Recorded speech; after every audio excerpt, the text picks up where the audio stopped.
Maintenant, ce soir, juste avant d'aborder ce grand âge de l'Église, j'espère simplement que notre Seigneur va répandre son esprit sur nous et qu'il va bénir à nouveau. Et nous ne pouvons seulement qu'en toucher les points principaux maintenant parce que, dans l'éventualité d'un grand événement, nous serions ici toute la semaine. Et hier soir, nous avons passé des moments si glorieux. Eh bien, maintenant, juste avant de lire les Écritures, pourrions-nous simplement changer de posture pendant quelques instants et nous lever pour un mot de prière? Notre bienveillant Père Céleste, nous venons dans le nom entièrement suffisant du Seigneur Jésus, sachant qu'un jour tu viendras. Et nous essayons de préparer le cœur des gens à recevoir cette grande révélation que tu es le Fils de Dieu vivant.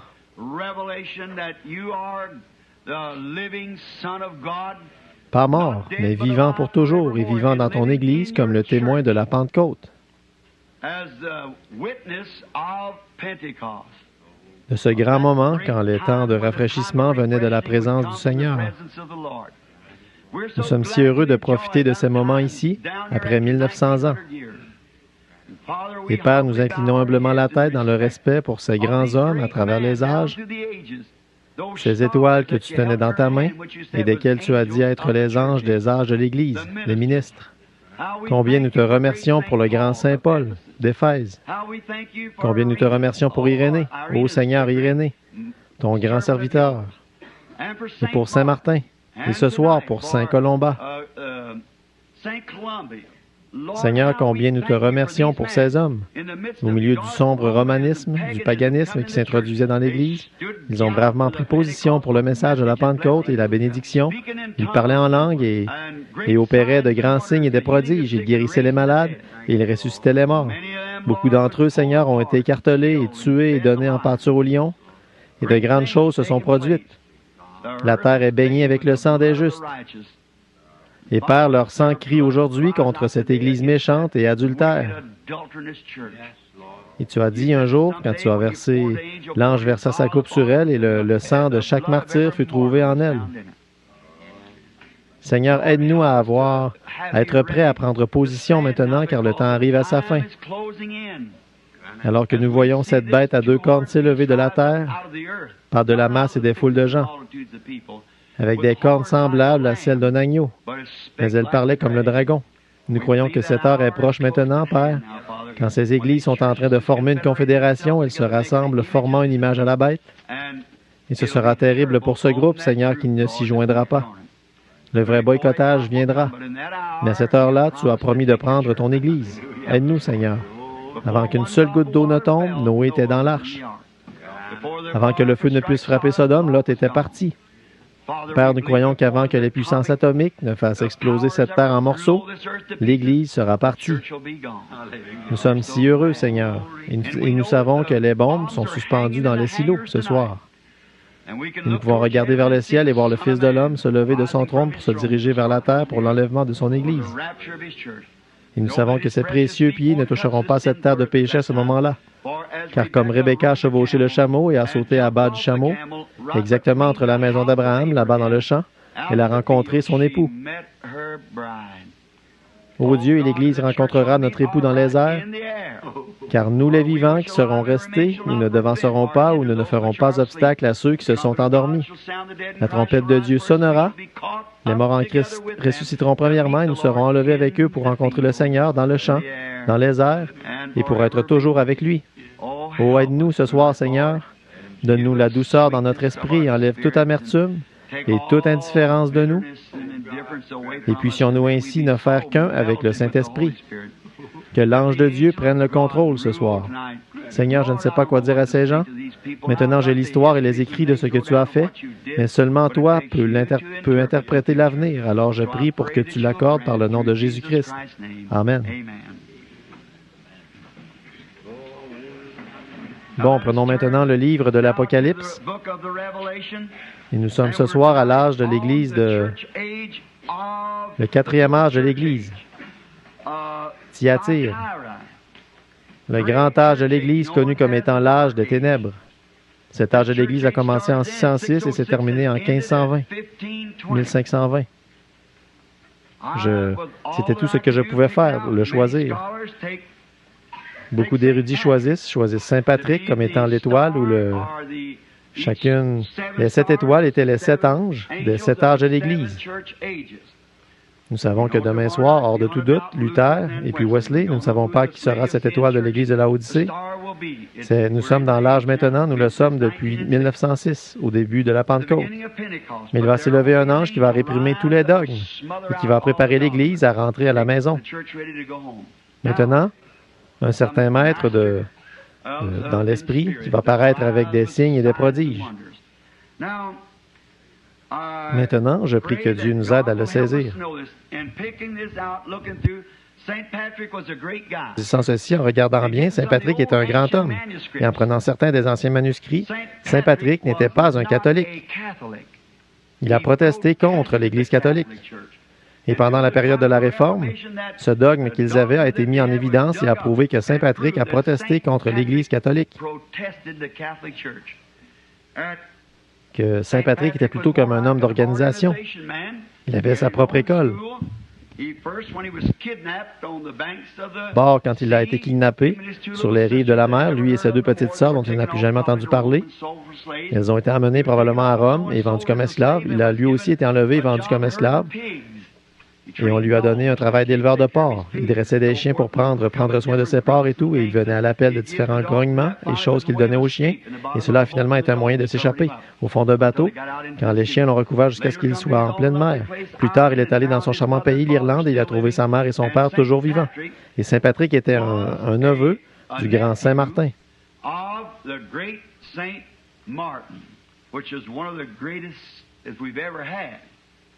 Lequel était l'un des plus grands que nous n'ayons jamais eu dans la lignée des hommes depuis Jésus-Christ. C'était Saint Martin, ses églises étaient toutes remplies du Saint-Esprit, tous parlaient en langue, ils avaient des signes et des prodiges et des miracles, toutes sortes de miracles se produisaient. Il a gardé la foi de la Pentecôte au milieu de cet âge de l'Église qui se mariait au catholicisme.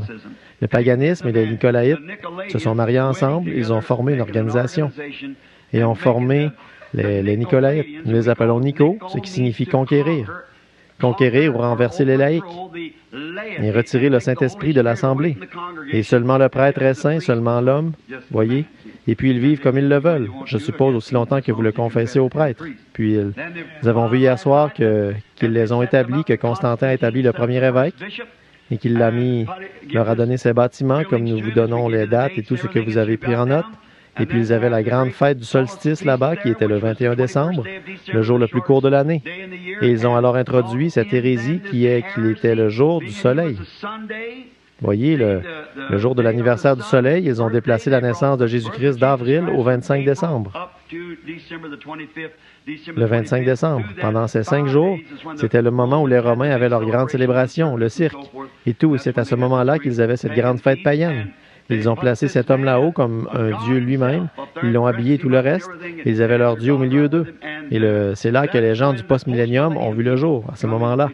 Parce qu'ils pensaient que l'Église était dans le millénium à ce moment-là. Voyez, parce qu'ils étaient riches, ils n'avaient besoin de rien. L'État et l'Église ensemble. Le millénium est commencé, est encore un enseignement catholique jusqu'à ce jour. Voyez? Or, le millénium est commencé, car nous savons que ça, c'est faux. Le millénium, la seconde venue de Christ, amène le millénium. C'est exact. La terre gémit, soupire. La terre gémit et soupire après ce jour de délivrance, quand notre Seigneur reviendra sur la terre. Maintenant, ce grand saint ici était Colomba. C'était un grand homme de Dieu. Maintenant, j'ai son histoire en partie notée ici. D'abord, le 4e âge de l'Église, Thyatire, cela signifie être relâché, lâche ou confus. Voyez, c'était simplement un temps illégitime de 606 à 1500. L'étoile était Colomba, d'Irlande et d'Écosse, qui était le neveu de Saint Martin. Il a vécu environ 60 ans après Saint Patrick, et donc son ministère a commencé environ 60 ans après celui de Saint Patrick.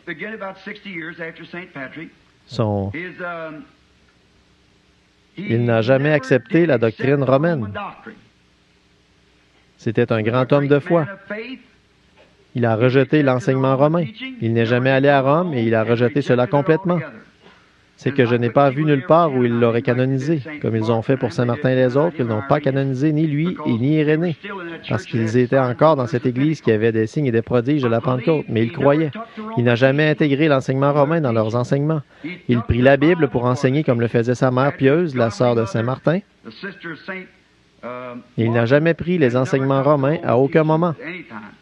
Il enseignait que les signes de Marc 16 devraient accompagner tous les croyants. Amen, ça, c'est le genre de personne que j'aime. Quelqu'un qui croit, oui, monsieur. Il a entendu la voix audible de Dieu qui l'appelait. C'est un autre bon signe en sa faveur, voyez. Rien ne pouvait plus l'arrêter après ça. Il était parti. Ah oui, ah oui. Il était en route quand il a entendu la voix audible de Dieu. Un miracle, j'en ai plusieurs ici, mais si on ne prend que celui-ci, un des miracles était que lorsqu'il s'était rendu dans une certaine ville où le Seigneur l'avait envoyé, et les gens de la ville ne voulaient pas le recevoir, alors ils sont allés là-bas et ont essayé Ils ont pris des musiciens et ainsi de suite, et ont fermé les portes et ont essayé d'étouffer le son de sa voix en faisant jouer les musiciens. Et il a commencé à prêcher, cela a enterré les musiciens et les portes se sont ouvertes. Il est entré et il a prêché malgré tout. Il a converti tout le groupe. En voici un autre petit sur lequel j'aimerais particulièrement parler. Il est allé dans une ville. Les villes étaient fortifiées à cette époque-là, bien sûr. Alors il est allé dans la ville et ils l'ont rejeté. Comme il s'en allait, le fils du chef est tombé gravement malade. Et ils envoyèrent quelqu'un chercher le brave saint. Il est revenu, il s'est couché sur le garçon mourant et il est revenu à la vie. Son Église était remplie du Saint-Esprit. Il ne voulait rien de moins, car chaque membre de son Église devait être rempli du Saint-Esprit. Et il protestait et haïssait fortement la hiérarchie de Rome. Je crois qu'il était l'étoile de l'âge. Que faisait-il? Avec le parler en langue, le baptême au nom du Seigneur Jésus, ils accomplissaient la chose même qu'ils avaient commencée. Si Dieu est infini et que c'est ainsi qu'il a établi son Église au commencement, elle doit demeurer la même, et elle l'a fait, même dans la minorité, tout au long. Elle était presque disparue ici, elle est revenue par Luther. Bon, nous voulons commencer maintenant et voir si nous pouvons commencer à passer au travers de quelques-uns de ces versets. Maintenant, nous allons commencer au verset 18. Écrit à l'ange de l'Église de Thyatire. Avez-vous remarqué à qui c'est adressé? Ces messages sont adressés à l'ange ou au ministre qui porte la lumière de cet âge de l'Église. Voyez? Maintenant, hier soir, nous avons vu, à la fin de cet autre âge de l'Église de Pergame, que l'ange de l'Église, dans la victoire de cet âge de l'Église,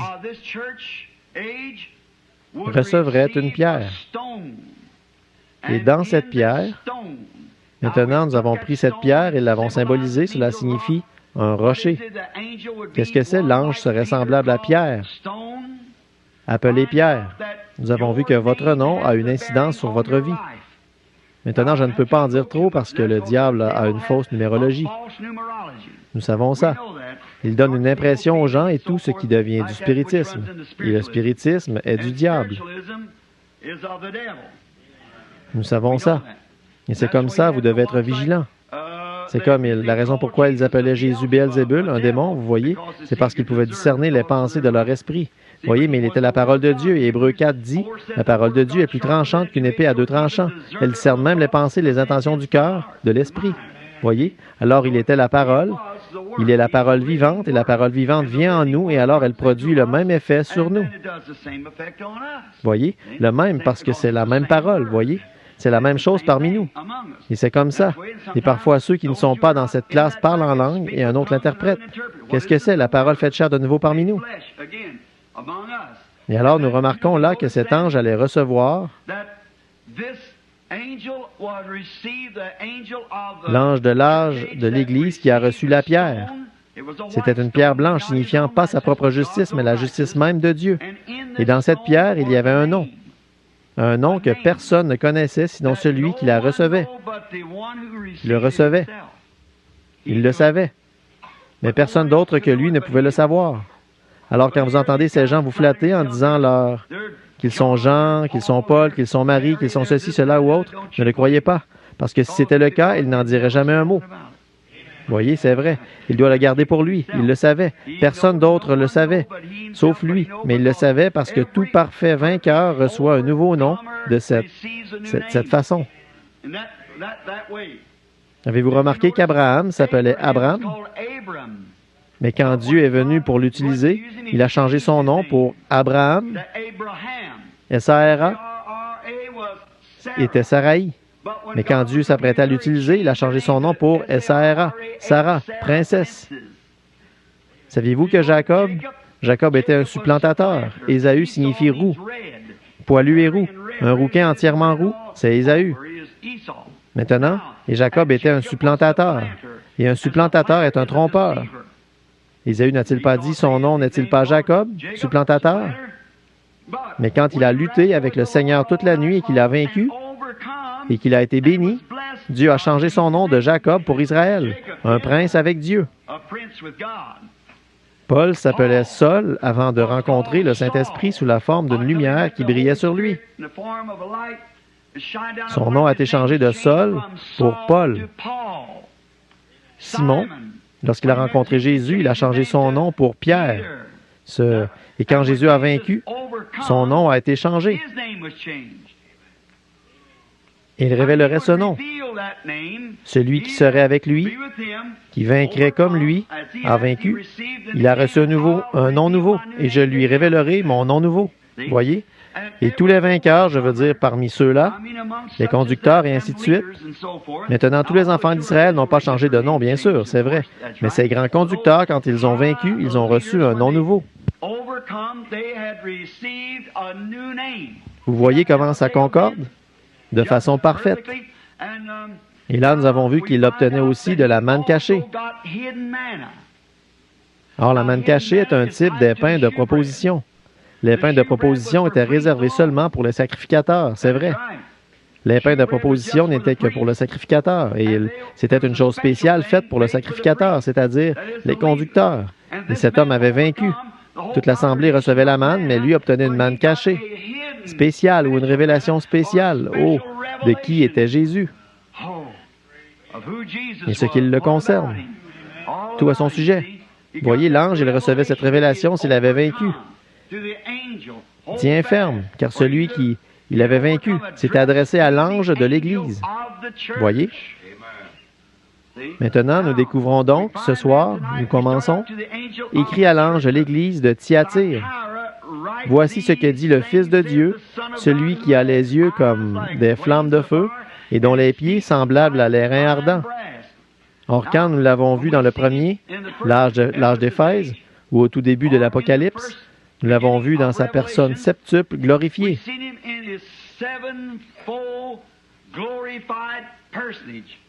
Ses cheveux. Nous voyons que Jean l'a trouvé au jour du Seigneur.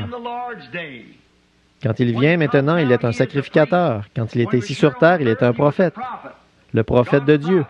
Maintenant, il a pris son propre sang et est allé devant le Père, ce qui fait de lui un sacrificateur. Quand il reviendra, il sera un roi. Prophète, sacrificateur et roi. Il était le prophète de Dieu, il était un aigle. Il était le sacrificateur de Dieu, il était un agneau. Quand il reviendra, il sera le lion, le roi de la tribu de Juda, pour régner. Mais entre son travail de sacrificateur, quand il aura quitté le sanctuaire, alors nous le trouvons debout là-bas. Et Jean a dit qu'il était dans l'esprit au jour du Seigneur. Pas le 7e jour, pas dimanche, cela est tout erroné. Nous l'avons découvert, nous l'avons cherché à travers les Écritures, c'était le jour du Seigneur. Ici, ceci est le jour de l'homme, la venue du Seigneur sera son jour. Et nous le trouvons au jour du Seigneur. Et quand il a vu le Seigneur, il avait des cheveux blancs comme la neige. Et nous savons que cela représente un juge. Autre chose, il n'était pas sacrificateur à ce moment-là, car le sacrificateur était saint au niveau de la taille, ce qui représente le service. Et lui était saint au niveau de la poitrine, en haut ici, ce qui veut dire qu'il était un juge. Amen. Et nous l'avons vu marcher au milieu des 7 chandeliers d'or. Et maintenant, là, nous sommes revenus à l'ancien des jours qui était blanc au jugement du trône blanc.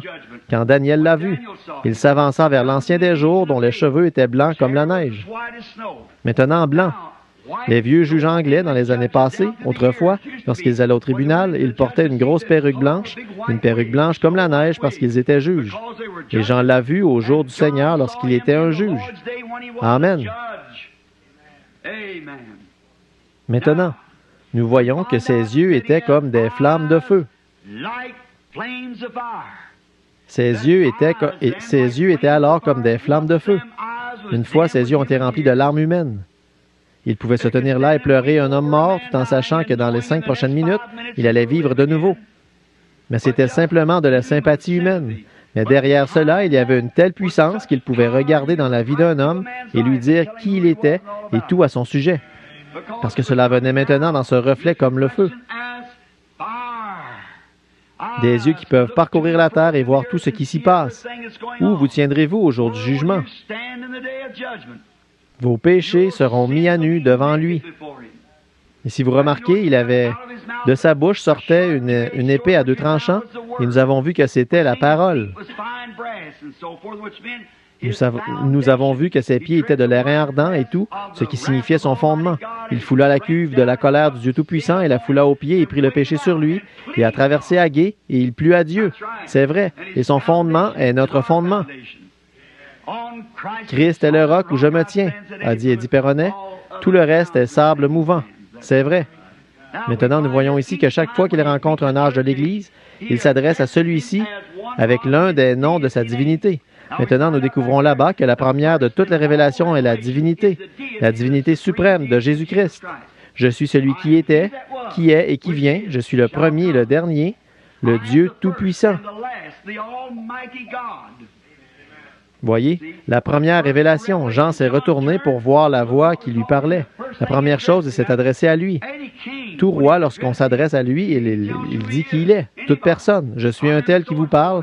Vous ne me connaissez pas. Je suis William Branham, je suis John Doe, qui que vous soyez. Il a dit, je suis le premier et le dernier, celui qui était vivant et qui est mort, et qui est vivant au siècle des siècles. Oh là là, la divinité. Ici, nous le voyons dans sa septuple personne de son état glorifié. Dans chaque âge de l'Église, il les approche dans une de ses divinités, un de ses différents états glorifiés. Maintenant, ce soir, il vient avec une flamme de feu. Il regarde la Odyssée, ou plutôt Thyatire. Ceci est l'âge où l'Église s'est mariée au catholicisme et au paganisme, où le nicolaïsme et le paganisme se sont mariés ensemble et ont formé et ont donné naissance à la première Église, une Église organisée. Et Dieu a dit que les œuvres de Nicolaïtes, qu'on trouvait chez les Éphésiens, là-bas, dans la petite Église de Pergame, sont devenues une doctrine. Il a dit que c'était une doctrine de Balaam. Et Balaam était celui qui avait enseigné à Israël à aller là-bas et de se livrer à la fornication, où il se livrait à des fornications avec Moab, qui est un membre d'Église tiède, ou de l'Église la plus répandue, la grande organisation. Et nous voyons que Dieu a dit que la doctrine nicolaïte, qui était a placé toute la puissance dans une Église et l'a mise à part pour en faire une organisation. Il a dit, tu la hais, et je la hais aussi. Il dit continuellement, je la hais. Je la hais, je la hais. Et cela a atteint son apogée ici. Voyez comment l'Église est presque disparue juste ici jusqu'à ce qu'il n'en reste qu'un tout petit peu, et ça, c'est l'Église dont nous parlons maintenant. Maintenant, en ce jour où cette révélation est venue, ou est venue pour cette Église, c'était un jour où Rome avait bâti sur les grandes pierres de leur lieu, faites de foin et de paille. Mais il s'adresse à cette Église en disant qu'il demeure toujours la flamme de feu qui regarde à travers le temps. Et sa fondation n'est pas faite de foin, de chaume, mais d'un airain solide, éprouvé dans la fournaise ardente.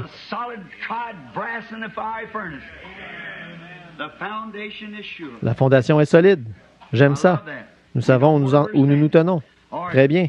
Je connais tes œuvres, ton amour, ta foi, ton fidèle service, ta foi, ta constance, et tes dernières œuvres plus nombreuses que les premières. Très bien. L'Église semble avoir été presque complètement retranchée, juste un peu amoindrie, et il s'était éloigné des grandes réunions spirituelles et s'appuyait plutôt sur les œuvres. Dieu ne veut pas que nous nous appuyions sur les œuvres. C'est un signe d'un organisme. On apporte un peu de bois à Mademoiselle Jones, et on va amener à un tel quelques vêtements à leurs enfants, et c'est très bien. Mais ne vous appuyez pas là-dessus, ne faites pas ça. Frères, ce sont de bonnes œuvres. Un bon citoyen honnête fera ça.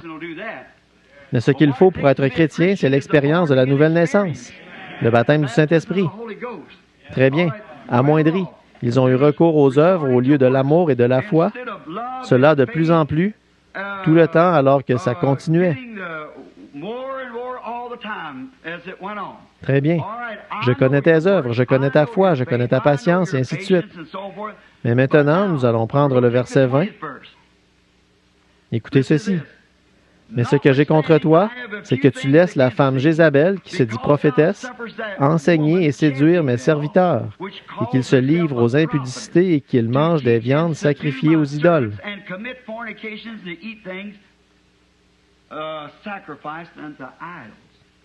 Maintenant, femme.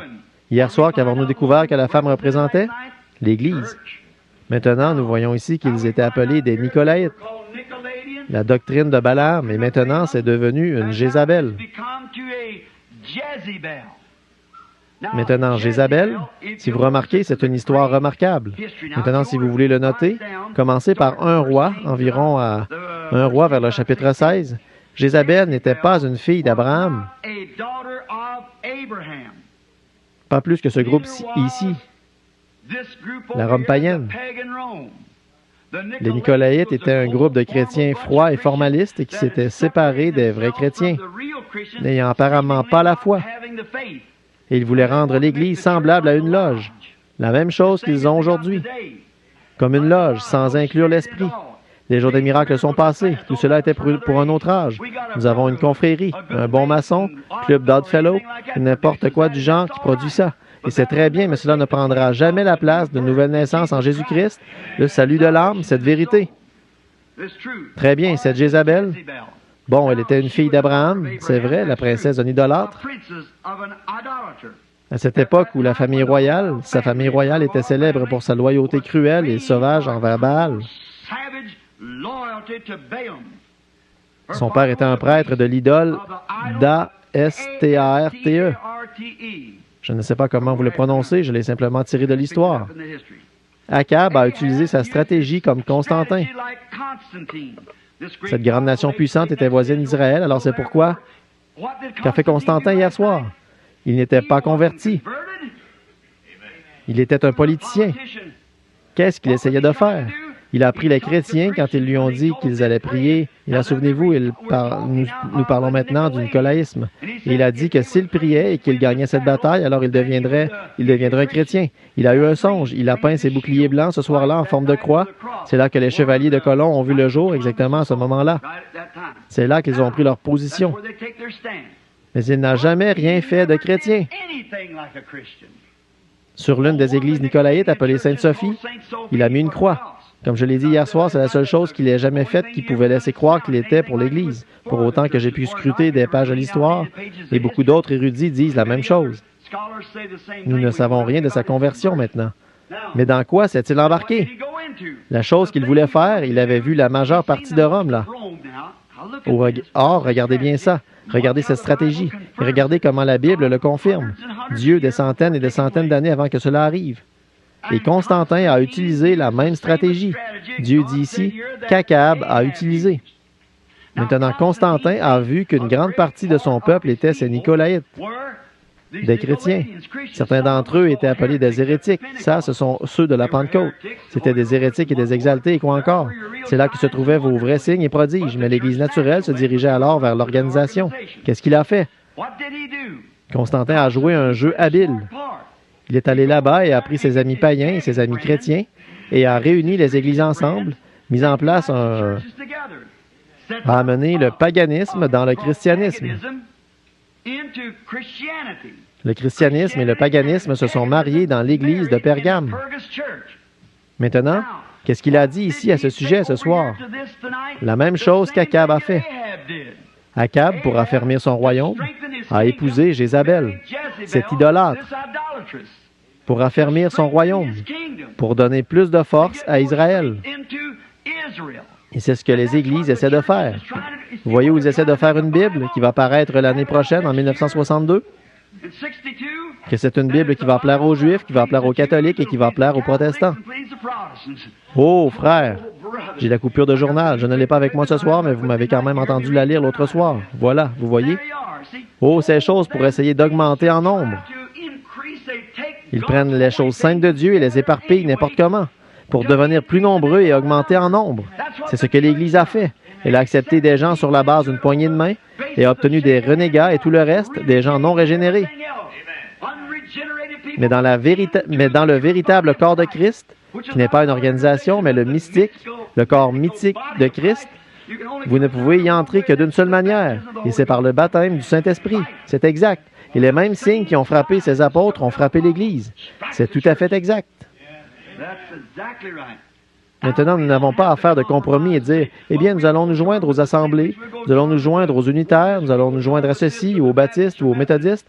Joignons-nous à Christ. Restez libres de ces choses. Parce que chacune de ces organisations sont bien, mais elles ont leur doctrine et leurs choses. Et vous devez aller voir si le surveillant général vous permettra d'aller dans ce pays-là et y tenir une réunion.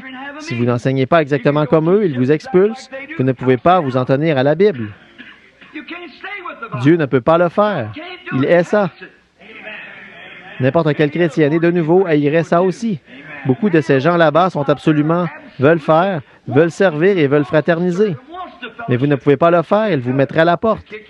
Eh bien, laissez-les vous mettre à la porte. Continuez et recevez le Saint-Esprit quand même. C'est tout à fait exact. Mais vous voyez, ils veulent avoir ce dogme. Ils veulent vous avoir si vous avez beaucoup d'argent.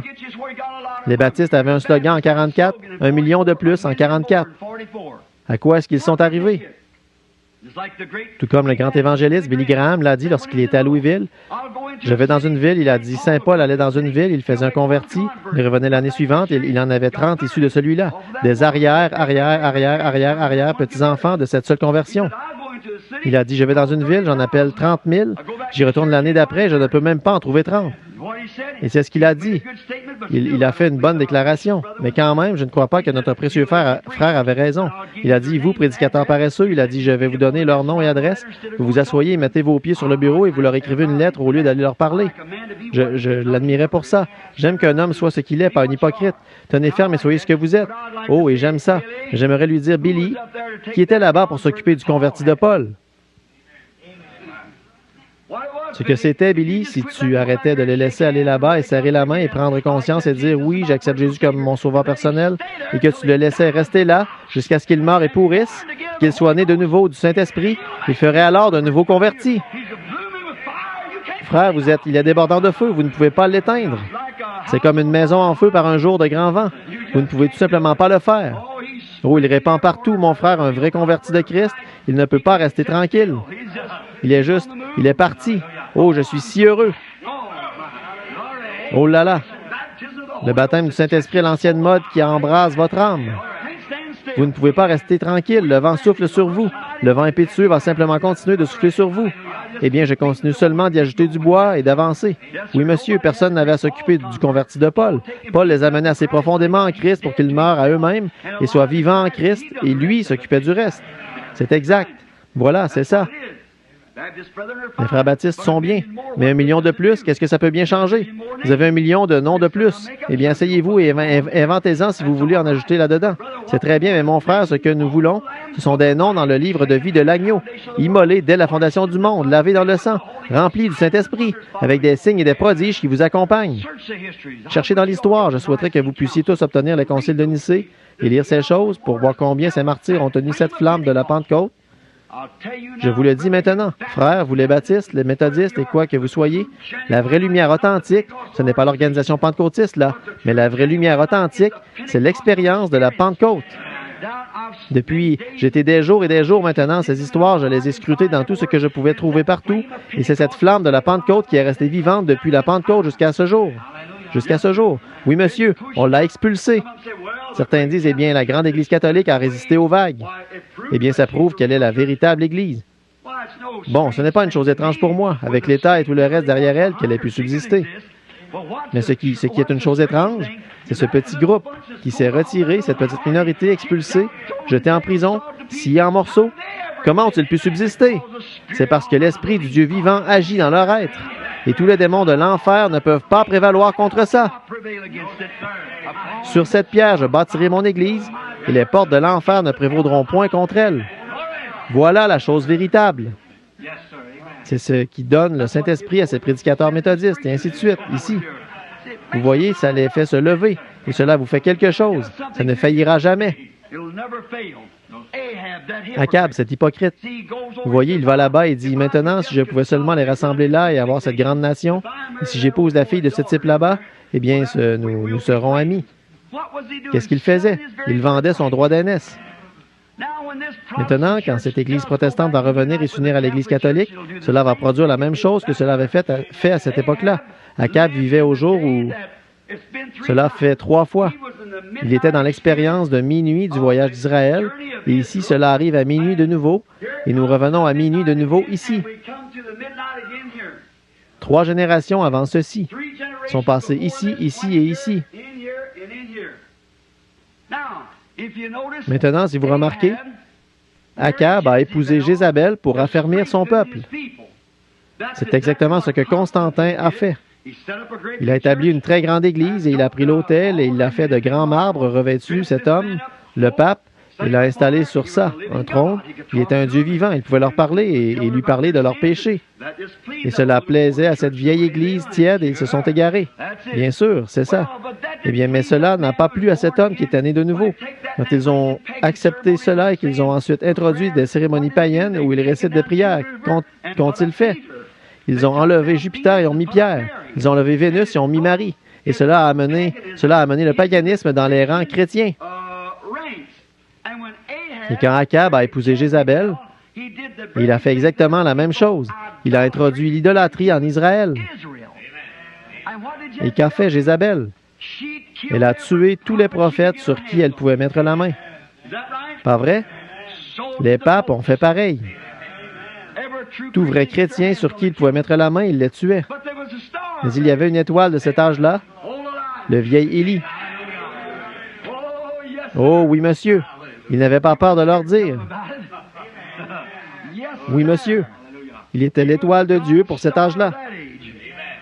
Il en est arrivé au point une fois, il a dit, « Seigneur, il ne reste plus que moi. » Dieu a dit, « Attends un instant, Élie. Oui, j'en ai 700 qui sont cachés un peu partout là-bas. Voyez, tu ne sais pas où ils sont.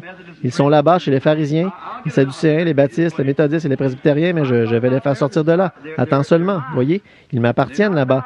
Ils sont à moi. Ils n'ont pas encore fléchi le genou devant Baal. Mais le vieil Élie était la voix de Dieu en ce jour-là.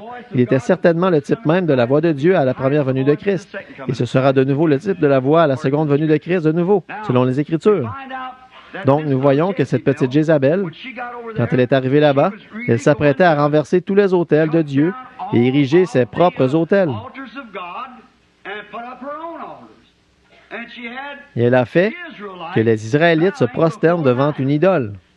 C'est exactement ce que Constantin a fait quand il a formé l'Église catholique. Il a introduit le paganisme dans l'Église chrétienne et a fait que les chrétiens se prosternent devant des idoles. C'est exactement l'âge des ténèbres de nouveau. L'âge des ténèbres d'Israël, l'âge des ténèbres de l'Église. Se prosterner devant des idoles. Et Élie était l'étoile de son époque. Et elle a amené tout Israël à adorer Baal, tout comme l'a fait l'Église catholique de Thyatire.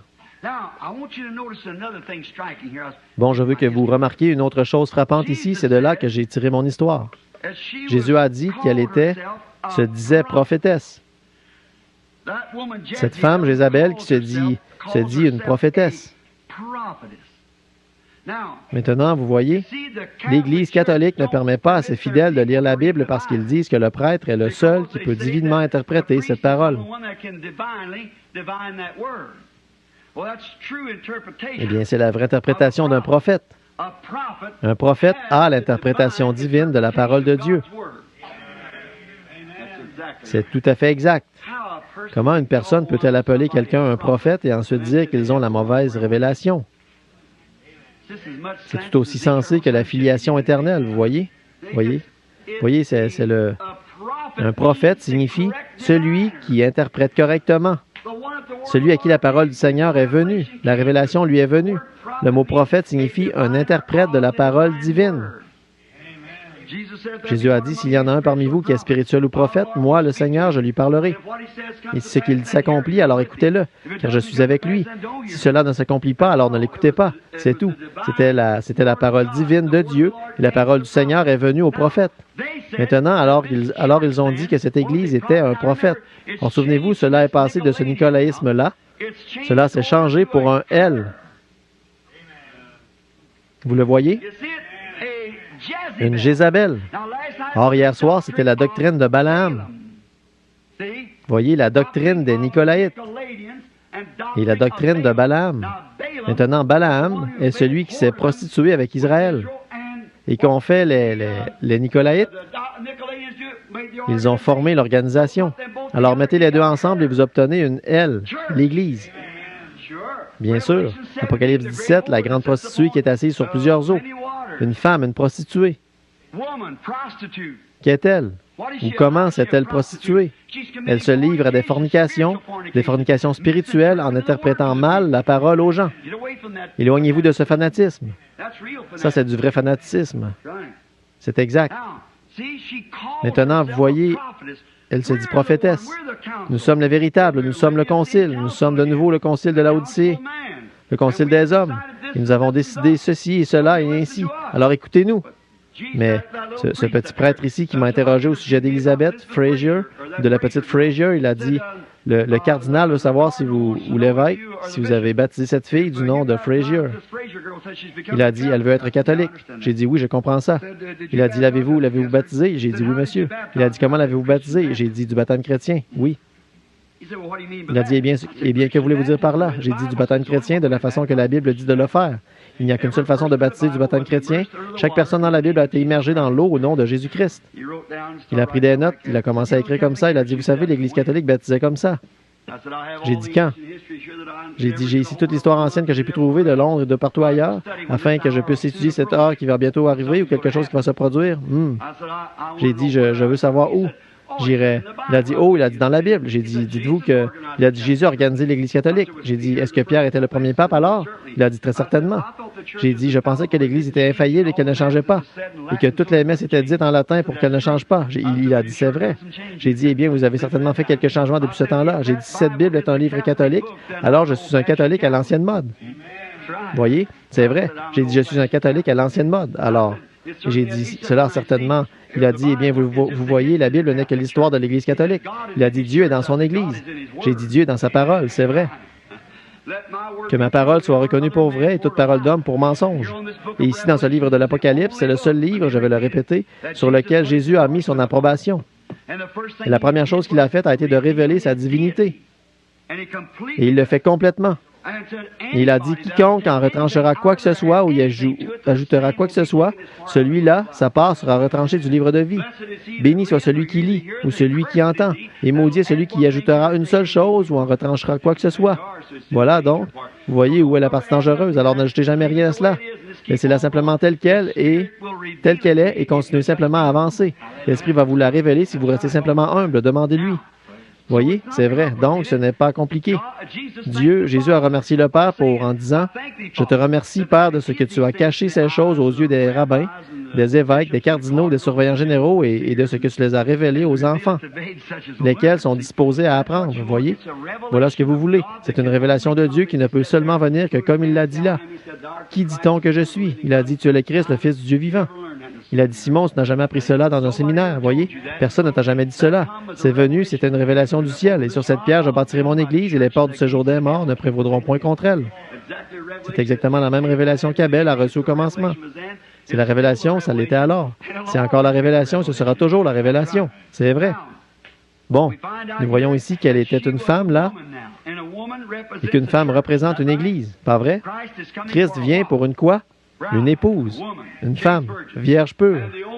Et la vieille femme ici, elle déclarait être l'Église de Dieu. Mais ce qu'elle était parée de richesses et de perles, et tout. Et elle tenait une coupe de la souillure des abominations de sa fornication, dont elle avait rendu tous les rois de la terre ivres de ce vin. Pas vrai? Maintenant, nous voyons ici qu'elle est appelée Jézabel. Et Jézabel, le mal que Jézabel a fait dès qu'elle a eu de l'emprise parmi ses Israélites, elle les a mis à mort et a fait tout ce qu'elle pouvait. Et elle a construit ses propres autels. Pas vrai? C'est exactement ce que l'Église catholique a fait. C'est exactement ça. Mais maintenant, lisons juste un peu plus loin. Ceci va vous surprendre. Parfois, quand on devient rachitique, on mange un peu plus. Se dit prophétesse. Maintenant, si elle dit, je suis la seule interprète de la parole, et enseigne et séduire mes serviteurs pour qu'ils se livrent à l'impudicité et mangent des viandes sacrifiées aux idoles. Ce frère qui a demandé au sujet du serpent, au sujet de manger le fruit dans le jardin d'Éden, vous voyez ce que c'est, n'est-ce pas? Quand il a dit mange, ici, ce que c'était spirituellement, vous voyez, et je lui ai donné du temps afin qu'elle se repentît. Elle ne veut pas se repentir de son impudicité. Voici, je vais la jeter sur un lit. Quelle sorte de lit? De mondanité. C'est exactement ce qu'elle est aujourd'hui. Et envoyer une grande tribulation à ceux qui commettent adultère avec elle, à moins qu'ils ne se repentent de leurs œuvres. C'est de passer par la grande tribulation. Il ferait mourir de mort ses enfants. Oh! C'est quoi? Cette vieille femme avait des enfants. Maintenant, Apocalypse 17. Combien d'entre vous, vous étiez tous ici hier soir, je pense? Très bien, Apocalypse 17, cette vieille prostituée. L'Église catholique est appelée une prostituée, et elle était une mère de prostituées. Ça ne pouvait pas être des garçons, c'était des églises. Maintenant, d'où vient l'Église luthérienne? D'où viennent-elles toutes? D'où vient chaque organisation? Où est le commencement de tout cela? La Odyssée? Les Nicolaïtes ont finalement formé cela. C'est exactement la même chose de nouveau. Vous n'y pouvez rien, frère. Oh, Élie s'est opposé à la chose à son époque. Jean s'y est opposé à son époque. Oui, monsieur, ne prétendez pas dire en vous-même. Nous avons Abraham pour père. Car je vous déclare que de ces pierres-ci, Dieu peut susciter des enfants à Abraham. Voyez, on ne peut simplement rien y faire. Maintenant, elle avait des enfants. Est-ce que la véritable Jézabel avait des enfants? Oui, monsieur. Écoutez, je ferai mourir de mort ses enfants. Quoi? L'Église catholique, ses enfants sont la dénomination protestante. Voyez, c'est exactement ça parce qu'ils font la même chose. Baptisés en elle par leur étrange baptême non scripturaire, une poignée de main au lieu du Saint-Esprit, Père, Fils et Saint-Esprit au lieu de Jésus-Christ. Ils font simplement tout ce qui est contraire à la Bible. Encore, et elles entrent directement là-dedans. Sa fille s'appelait Athalie, A-T-H-A-L-I-E. Elle, Jézabel, a fait en sorte qu'Athalie épouse Joram, le fils du roi de Juda, et bientôt les autels de Baal furent érigés à Jérusalem.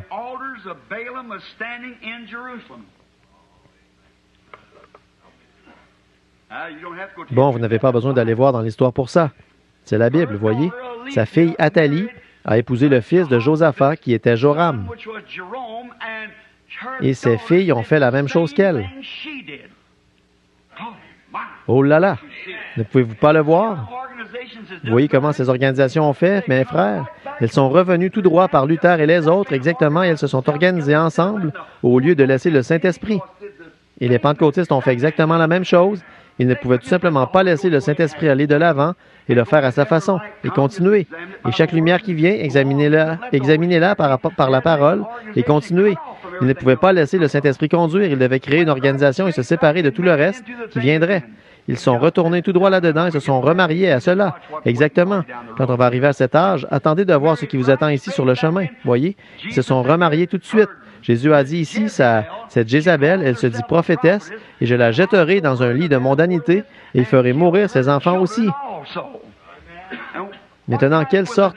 Avec une mort. Quel genre de mort ces enfants vont-ils subir? Vous voyez, ils sont maintenant morts. Morts spirituellement. Ils n'ont aucune révélation.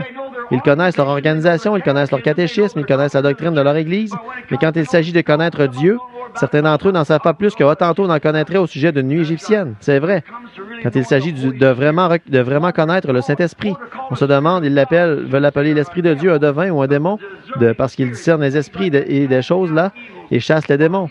Eh bien, il ne fait pas partie de notre organisation. Ce groupe-là, vous voyez, ils ne savent tout simplement pas. Et puis, ils l'étiquettent d'un nom de Jésus seul ou une sorte d'exalté ou quelque chose comme ça. Ils ne savent tout simplement pas. Et l'heure est proche quand cette chose sera dévoilée. C'est exactement ça. Dieu va le faire tout aussi sûr que je me tiens derrière cette chair.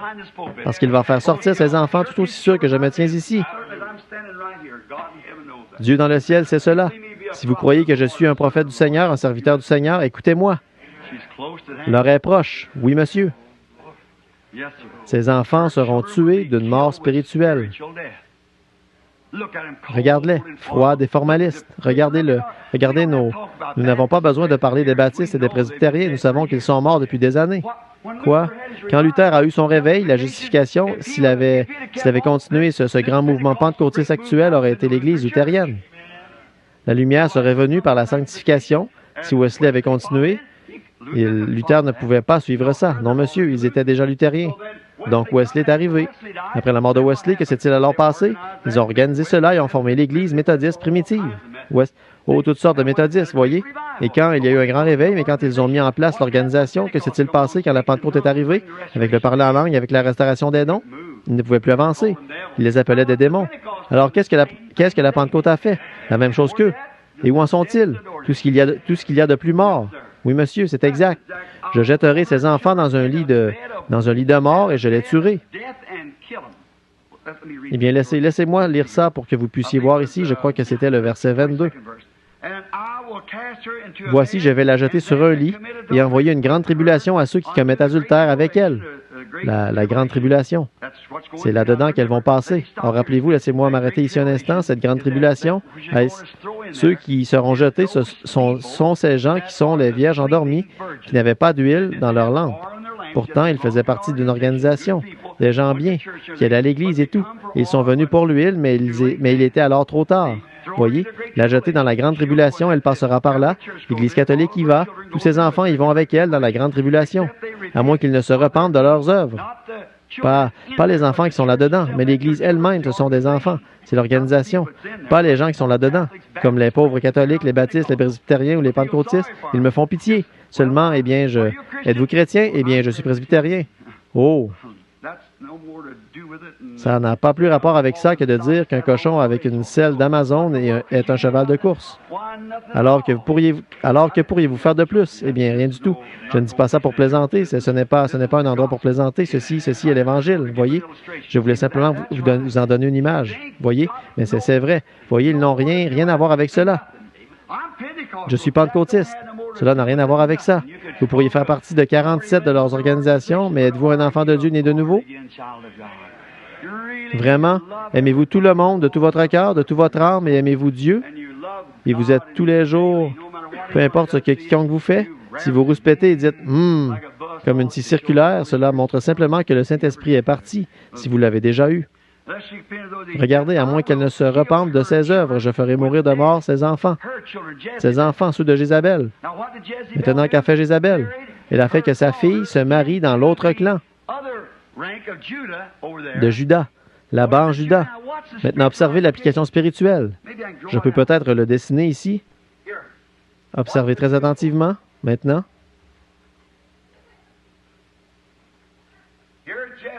Voici Jézabel et Israël. Mais ici, c'est Juda. C'est un type différent par ici, un autre. C'est celui de Josaphat par ici. Très bien. Or ici, c'était Akab. Maintenant, voici Jézabel, juste ici. Donc, elle vient ici et incite tout Israël vers l'idolâtrie. C'est exactement ce qu'a fait l'Église catholique à son époque quand Constantin unissait les Nicolaïtes. Les formalistes froids, juste ici, dans l'Église et au paganisme. Ils faisaient du christianisme une forme païenne. Je ne veux pas vous blesser, vous qui êtes catholique, mais je suis responsable devant Dieu. C'est tout ce qu'est l'Église catholique. C'est une forme païenne de christianisme, du christianisme, des superstitions et des idoles et tout le reste. C'est exactement ça, juste une forme païenne. Là, c'est vrai. Même si je meurs à cet instant, c'est la vérité. Et les protestants sont exactement dans la même chose, juste dans une autre catégorie. Maintenant, regardez ce que Jézabel a fait. Puis, vous voyez, le diable, elle était tellement abandonnée qu'elle a pris ses filles. Elle a eu une fille née ici, et cette fille est allée ici voir ce grand saint homme qui prend et épouse son fils et amène la même chose par ici, par Josaphat, dans cette partie-là. Alors, le véritable Nicolaïte, les Nicolaïtes, les formalistes froids qui voulaient cette organisation, ils s'y sont mariés ici. Et maintenant, remarquez la même chose. Ils ont pris Jézabel ici, l'Église catholique, et en bas ici, elle prend sa fille, ses organisations, et la marie directement avec eux là-bas. Il leur fait la même chose. tue ses enfants par la mort spirituelle. Elle s'organise et meurt, et avant longtemps, c'est que tout l'esprit est parti. Dites-moi, je vais vous poser une question, n'importe quel historien ici. Je sais qu'il y en a 5 ou 6 assis ici. Je veux que vous veniez me montrer une écriture ou un texte de l'histoire ou une de ces églises qui soit déjà tombée, puis qui soit retournée dans une organisation et qui se soit relevée avec un réveil. Dites-le-moi. Quand elles se sont organisées, ont-elles déjà eu un réveil après s'être organisées? Non, monsieur. L'Esprit les a quittées. J'inclus les pentecôtistes.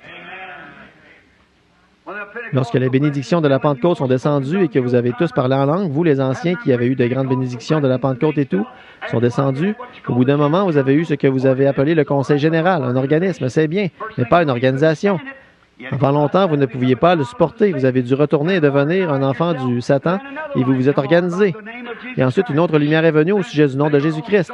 Puis ils sont devenus prétentieux et ont dit, « Béni soit Dieu, si vous n'avez pas le nom de Jésus, vous allez en enfer. Et nous, on l'a et vous ne l'avez pas. » Qu'ont-ils fait? Ils sont morts à ce moment-là dans leur course. Ils en ont fait une organisation, vous voyez.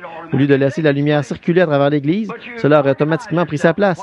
Mais vous vous êtes organisé. Qu'est-ce que c'est? Un enfant de Jézabel. Et ils sont tous morts, ensemble. Bon, je vais vous demander quelque chose. Est-ce que les assemblées de Dieu ou les unitaires ou n'importe quel autre d'entre eux s'est déjà relevé dans un grand réveil d'union? Pas du tout. Ce dernier réveil qui vient de passer, où le Saint-Esprit est descendu sur la rivière, beaucoup d'entre vous assis ici en ce moment, en 1933, et ce grand service de guérison qui devait se produire, il a dit, il balayera le monde. Et il n'est jamais venu par aucune organisation. Dieu est sorti du domaine du possible et a suscité un païen, presque, pour commencer ce réveil. Et regardez ce que cela a produit. Voyez, ces organisations, dès qu'elles s'organisent, elles sont mortes. Il a dit, je ferai mourir de mort ces enfants. Oh là là, je sais que vous, s'il vous plaît, ne m'en voulez pas, mais si je sais ceci, que je ne le dis pas, je suis un hypocrite misérable. Et Dieu me tiendra pour responsable. Je veux être comme Paul. Je vous ai annoncé tout le conseil de Dieu sans en rien cacher. C'est vrai, très bien, très bien. Maintenant, ils ont bâti des autels à Jérusalem. Maintenant, je veux voir, et quand Jézabel a épousé Akab, elle a amené des idoles pour qu'Israël se prosterne devant elle. Tout comme la doctrine nicolaïte en se mariant au paganisme, elle a enlevé Jupiter pour mettre Pierre, puis Vénus pour Marie, et comme le dit la Bible, elle fit pécher tout Israël. De même que l'Église catholique a fait en sorte que toutes les filles épousent une organisation, et tout cela est péché.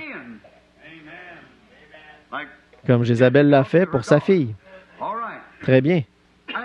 Et en faisant ceci, quand la hiérarchie a été établie, et le pape Boniface III, a pris son siège, ils avaient un Dieu sur un trône. Ils n'avaient plus besoin d'un baptême du Saint-Esprit dans l'Église. C'est vrai. Ils avaient leur credo et ils étaient formalistes. Et ils continuaient. Et quand l'organisation a accepté le même dogme, ils ont mis fin à la liberté du Saint-Esprit dans l'Église. Les baptistes, les presbytériens, les méthodistes et ainsi de suite, certainement qu'ils l'ont fait. Et graduellement, nous les voyons flétrir et mourir comme Jésus a dit au sujet de la vigne. Maintenant, tout le Saint-Esprit dans les signes et les prodiges était considéré comme chose du passé. Ils étaient devenus riches, comme elle l'était devenue. Donc, elle a emmené le monde entier à pécher parce qu'elle est allée dans toutes les nations, elle et ses filles. C'est exact. Maintenant, observez-le l'appeler dans un autre âge de l'Église. Là. Observez comment il l'appelle. Observez-le plaider ici à la fin et faire sortir son reste à cause des élus. Juste quelques-uns, sans quoi aucune chair ne serait sauvée si les autres non. Comme il est écrit dans Apocalypse 13:6, vous aimeriez qu'on prenne ça juste un instant? Il a dit que cette femme fit que tous reçurent une marque. Tous reçurent une marque. Cette bête l'a fait. Elle fit que tous reçurent une marque. Que tous, pauvres, grands, qui qu'ils soient, une marque de la bête qui était l'Église catholique romaine. Soit cela où ils ont fait une image, Apocalypse 13:14, ils ont fait une image à la bête. Je suppose que vous êtes tous en train de lire ça. Si vous ne l'avez pas fait, eh bien, nous allons revenir et le relire. Apocalypse 13, 14. Et il séduisit les habitants de la terre par les prodiges qu'il lui était donné d'opérer en présence de la bête. Ça, c'est cette confédération de l'Église. Et d'opérer en présence de la bête, disant aux habitants de la terre de faire une image à la bête qui avait la blessure mortelle, le paganisme, est faite par l'épée et qui vivait au moyen de la papauté, de la Rome païenne à la Rome papale. Voyez? Lui faire une image. C'est quoi au juste? C'est tout simplement ce qu'ils sont en train de faire en ce moment même. Exactement, ils se dirigent dans cette confédération des églises. Toutes les églises appartiennent à cette organisation, toutes vont former un seul groupe. Maintenant, ils ont une Bible et le pape Jean les a tous invités à revenir. L'archevêque de Canterbury se promène partout. Avant longtemps, elles reviennent toutes directement à maman, parce qu'elles étaient des prostituées dès le départ, voyez? Ils disent, on va tous s'unir ensemble pour une seule grande cause, combattre le communisme. Ils ignorent que Dieu a suscité le communisme. Je peux prouver ça par la Bible. Il a même mis dans l'esprit de ces gens-là de venger les saints du sang qu'ils ont versé sur la terre. Dieu a organisé le communisme tout comme il l'a fait à l'époque du roi Nebuchadnezzar pour châtier Israël. Il a suscité le communisme et un jour, il va faire disparaître Rome de la carte. C'est exactement ça, Dieu l'a dit. C'est vrai. Je suis contre le communisme, c'est contre Dieu, bien sûr que ça l'est, mais ne faites pas trop attention à ce rideau de fer. Surveillez plutôt ce rideau pourpre. Rideau pourpre. Lisez le livre des martyrs de Fox et vous verrez ceci, c'est vrai. Maintenant, voyons où nous... Et alors, vous voyez maintenant ici qu'elle fait en sorte que tous, riches, pauvres, reçoivent une marque. Mais il y a une catégorie qu'elle ne pouvait pas toucher. Vous savez ça? Apocalypse 13, 8. Écoutez ceci. Laissez-moi lire ceci. Il se tint debout sur le sable de la mer. Puis je vis monter de la mer une bête qui avait 10 cornes et 7 têtes. Sur ces cornes, des diadèmes et sur les têtes des noms de blasphème. Ça, ce sont les 7 collines. Nous avons vu tout ça hier soir, vous savez. La bête que j'ai vue était semblable à un léopard. Pieds étaient comme ceux d'un ours et sa gueule, une gueule de lion. Le dragon, qui était le diable rouge qui se tenait devant la femme pour dévorer son enfant, ce qui représentait Rome, nous le savons tous, lui donnant sa puissance et son trône et une grande autorité. J'ai vu l'une de ses têtes comme blessée à mort, le paganisme, voyez, mais sa blessure mortelle fut guérie. Le pape prend sa place, s'unit au christianisme avec les Nicolaïtes, et toute la terre était dans l'admiration derrière la bête.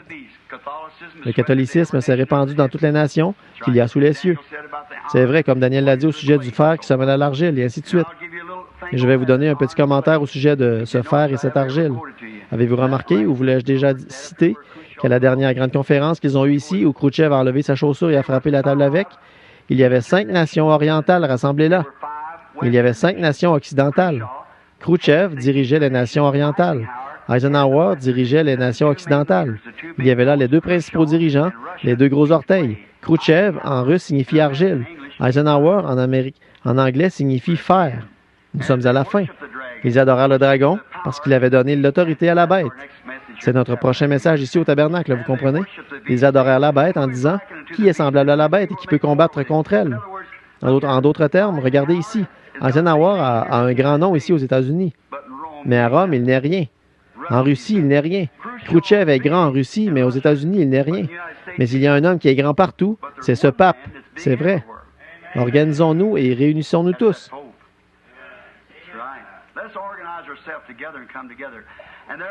Il lui fut donné une bouche pour proférer des paroles arrogantes, blasphèmes. Il lui fut donné le pouvoir d'agir pendant 42 mois. Et il ouvrit sa bouche pour proférer des blasphèmes contre Dieu.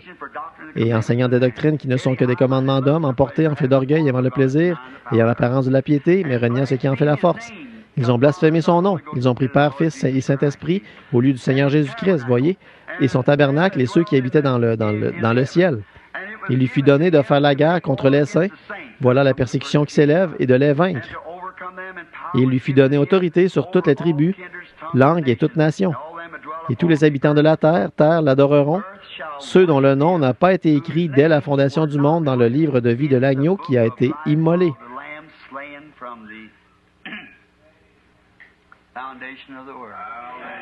La fondation du monde. Oh, la fondation du monde. Nos noms, s'ils ont déjà été dans le livre, ils y ont été mis à ce moment-là. Jésus a dit, « Nul ne peut venir à moi si mon Père ne l'attire premièrement. Et tous ceux que le Père m'a donnés viendront à moi. » Mes brebis entendent ma voix. Ceci est la nourriture, voyez. Et un étranger, alors il peut dire, eh bien, je viens d'adhérer à l'Église, je suis aussi bon que vous. Ça, ce n'est pas de la nourriture de brebis. Voici la nourriture des brebis, assis ensemble dans les lieux célestes en Christ. Oh, il est si merveilleux, n'est-ce pas? Très bien. Maintenant, terminons sans tarder parce qu'il est, oui, nous avons dépassé l'heure à présent. Très bien. Mais je dis, voyons voir maintenant, j'ai le verset 23. Je ferai mourir de mort ses enfants, et toutes les églises connaîtront que je suis celui qui sonde les reins et les cœurs, et je vous rendrai à chacun selon vos œuvres. À vous, à tous les autres de Thyatire qui n'ont pas reçu cette doctrine, quelle sorte de doctrine est-ce que c'était? L'organisation. Les évêques, les archevêques et les papes, voyez, n'ont pas reçu cette doctrine. Or, dans la Bible, nous avons vu hier soir qu'Israël, en traversant Moab, ils n'étaient pas une nation. Ils habitaient sur la face de la terre et ils étaient un peuple libre. Pas vrai? Un type errant ça et là dans des tentes et tout. Il y en a de même pour les groupes pentecôtistes, la vraie Pentecôte. Ils errent ça et là, d'un endroit à l'autre, voyez? Très bien. Ils n'ont pas reçu cette doctrine, mais ils s'organisent et en font une grande organisation, qui n'ont pas reçu cette et qui n'ont pas connu les profondeurs de Satan. Maintenant, souvenez-vous que nous avons vu où se trouvait le trône de Satan. Hier soir, nous l'avons étudié à partir du tout début. Où était son trône au début? Babylone. Et Babylone, quand la hiérarchie, un grand prêtre roi de Babylone, était poursuivi par les Chaldéens conquérants, il est arrivé à Pergame et il a établi son trône. Vous voyez, il a déplacé son trône du pays de Shinéar à Pergame. C'est ce que nous venons de lire dans les récits historiques hier soir. Et maintenant, le voici qui commence là à former l'Église catholique, qui est toujours Babylone, la mère. Très bien, le trône de Satan. Et le trône de Satan, comme il les appelle, je vous dis, je ne mets plus de fardeau sur vous. Il n'y aura plus d'autres fardeaux, seulement ce que vous avez déjà. Cette petite minorité qui est là, voyez, qui a été évincée dans cet âge de ténèbres. Or, ça fait presque 1500 ans qu'ils ont subi cela. Seulement ce que vous avez, retenez-le jusqu'à ce que je vienne. Autrement dit, vous avez encore la bénédiction de la Pentecôte dans votre cœur. Retenez-la jusqu'à ce que je vienne vous donner du repos pour cet âge qui arrive dans le temps qui suit. À celui qui vaincra et qui gardera jusqu'à la fin mes paroles, je lui donnerai autorité sur les nations. Il les pètera avec une verge de fer, et comme on brise les vases d'argile, ainsi que moi-même j'en ai reçu le pouvoir de mon Père.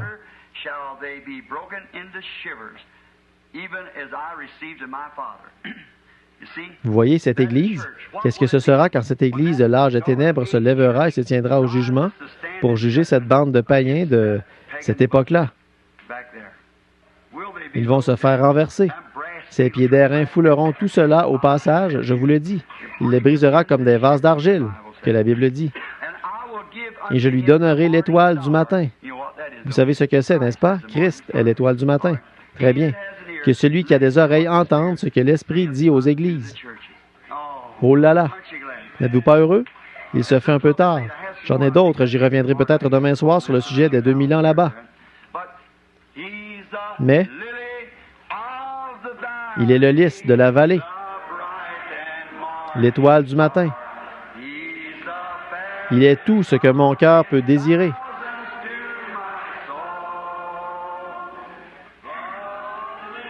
Le lys de la vallée.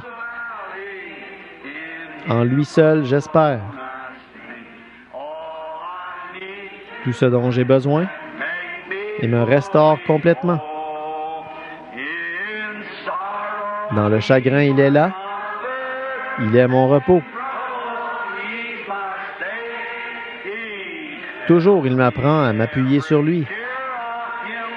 Alléluia. Il est le lys de la vallée, l'étoile du matin. Il est tout ce que mon cœur peut désirer. L'aimez-vous? Oh, j'aime juste.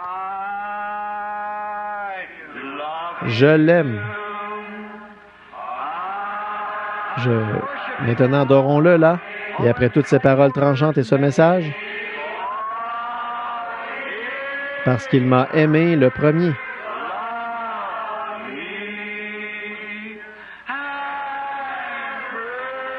Et a acquis mon salut.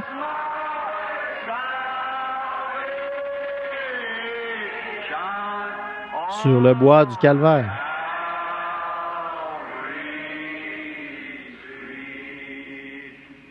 N'est-il pas merveilleux? Je l'aime. Maintenant, les choses que je n'ai pas pu aborder seront dans les livres, bien sûr, parce que nous ne pouvons pas apporter l'âge de l'Église au complet en un seul soir. J'ai pris cela un peu plus léger ce soir parce que je suis un peu enroué.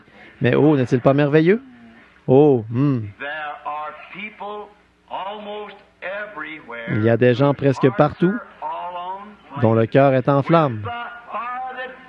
Du feu tombé à la Pentecôte, qui les a sanctifiés. Oh, il brûle maintenant dans mon cœur. Oh, à son nom la gloire. Je suis si heureux de dire, je suis l'un d'entre eux. Oh, l'un d'entre eux. Je suis l'un d'entre eux. Je suis si heureux de dire, je suis l'un d'eux. Alléluia.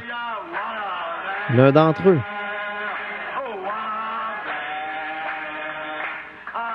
L'un d'entre eux. Je suis si heureux de dire, je suis l'un d'entre eux. Êtes-vous heureux?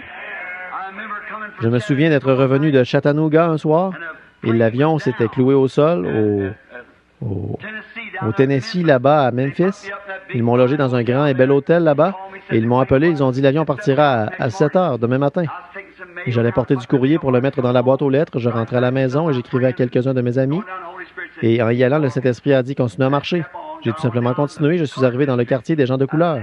J'étais là-bas et je me suis dit « Oh là là, regarde-moi ça, c'est l'heure de partir pour cet avion ». Et le Saint-Esprit ne cessait de me dire « Continue à marcher ». Tout comme il avait fait dans les bois là-bas l'autre jour, vous savez, continue simplement à marcher. Alors j'ai continué à marcher. Mon regard s'est porté au loin là-bas sur l'une de ces petites cabanes colorées où vivaient de pauvres gens de couleur. Pauvres là-bas. Une vieille tante Jemima, typiquement, avec une chemise pour homme attachée autour de la tête, appuyée sur là, comme ça. Et j'y allais en chantant « Je suis d'entre eux, je suis l'un d'entre eux. Je suis si heureux de dire, je suis l'un d'entre eux. Oh, alléluia! Et que veux-tu, Seigneur? L'un d'entre eux? Je suis l'un d'eux? Croyez-vous que l'on peut être conduit par l'Esprit? Oui, bien sûr. Je suis si heureux de dire, je suis l'un d'entre eux. Il y a environ 14 ans de cela maintenant. Elle regardait par-dessus la clôture. J'étais à peu près haut, à une distance d'un demi-pâté de maison d'elle, et j'ai vu cette vieille dame de couleur qui me fixait du regard, vous savez. Eh bien, j'ai simplement continué, j'ai arrêté de chanter, j'ai commencé à marcher dans cette direction. Je suis arrivé près d'elle, et il y avait de très grosses larmes qui coulaient sur ses grosses joues dodues. Elle m'a regardé et a dit « Bonjour, pasteur ». Je me suis retourné et j'ai dit « Bonjour, tantine ». Elle a dit, je me suis retourné, elle riait, elle avait un grand sourire sur le visage. J'ai dit, comment avez-vous su que j'étais un pasteur? Dans le Sud, vous savez, un prédicateur est un pasteur. J'ai dit, comment avez-vous su que j'étais un pasteur? Elle a dit, je savais que vous veniez. Et j'ai dit, comment saviez-vous ça? Me connaissez-vous? Elle a dit, non, monsieur. Et elle a dit, je savais que vous veniez. Elle a dit, avez-vous déjà entendu l'histoire de la femme sunamite? J'ai dit, oui, monsieur. Et elle a dit, eh bien, j'étais ce genre de femme-là. Elle a dit, le Seigneur m'a donné un bébé et je lui ai dit que je l'élèverais. Elle a dit, je suis une femme pauvre, je fais des lessives, je travaille pour les Blancs pour gagner ma vie. Elle a dit, il m'a dit qu'il me donnait le bébé. Je lui ai dit que je l'élèverais. Elle a dit, je l'ai élevé au meilleur de ma connaissance, mais elle a dit, pasteur, mais il s'est mis à avoir de mauvaises fréquentations. Il a attrapé une maladie et nous n'en savons rien. Elle a dit, il a atteint un stade avancé et il est mourant là à l'intérieur, étendu sur le lit. Elle a dit, il était conscient depuis maintenant 2 jours. Elle a dit, l'homme docteur est venu et a dit que ça a rongé son cœur et ainsi de suite, que c'est rendu dans son sang au point qu'il en a des séquelles, en sorte que les trucs qu'ils lui ont donnés ne peuvent plus l'aider maintenant.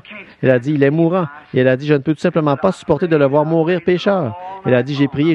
Elle a dit, j'ai prié toute la nuit. Elle a dit, il est inconscient, il n'est conscient de rien. Elle a dit, il n'a pas repris conscience depuis 2 jours. Elle a dit, j'ai prié, j'ai dit, Seigneur, tu m'as donné ce bébé. J'ai dit, comme tu l'as fait pour la femme sunamite. J'ai dit, où est ton Élie? Où est? Elle a dit, eh bien, où puis-je trouver de l'aide? Et elle a dit, je me suis endormi sur mes genoux. Et elle a dit, le Seigneur m'a parlé dans mon songe. Et elle a dit, sors et tiens-toi près du portail. Et il y aura un homme qui va descendre la rue, portant un petit chapeau brun clair et un complet foncé. Il a dit, il va te parler. Et elle a dit, je me tiens debout ici depuis avant le lever du jour. Et son dos était trempé à cause de la rosée. Et elle a dit, et je vous ai vu venir avec ce chapeau brun clair. Il a dit, mais vous étiez censé transporter une petite sacoche. J'ai dit, je l'ai laissé à l'hôtel, voyez. Et j'ai dit, votre garçon est malade? Elle a dit, il est mourant. J'ai dit, je m'appelle Branham. J'ai dit, me connaissez-vous? Elle a dit, non, monsieur, pasteur Branham, je n'ai jamais entendu parler de vous. J'ai dit, je prie pour les malades. Elle n'était pas intéressée par ça. Elle ne voulait pas que son fils meure pécheur. Je suis entré, ils avaient un vieux portail là auquel était fixée une pointe de charrue pour le ramener. Peut-être que beaucoup d'entre vous, les gens du Nord, ne savent pas ce que c'est, mais c'était pour garder le portail fermé. Et je suis entré dans la maison dans une toute petite vieille toute petite vieille maison à 2 pièces. Ça ressemblait à ce qu'on appelle une petite shotgun house, maison de fusil de chasse. Il y a une pièce ici et ça. C'est le salon et la chambre à coucher ensemble et la cuisine est là derrière. Quand je suis entré, c'était une petite maison blanchie à la chaux et charmante avec des murs décapés de chaque côté et en bardeaux. Et donc, non, je crois qu'elle avait du papier goudronné sur le toit. Je me souviens d'avoir vu de grosses bulles comme de la rosée suspendues sur le dessus. Alors, quand je suis entré, il y avait un écriteau suspendu de l'autre côté de cette porte qui disait que Dieu bénisse notre foyer. Juste ici dans le coin, il y avait un vieux lit par ici, un autre par là. Étendu là, il y avait un grand gaillard, pas de tapis sur le sol.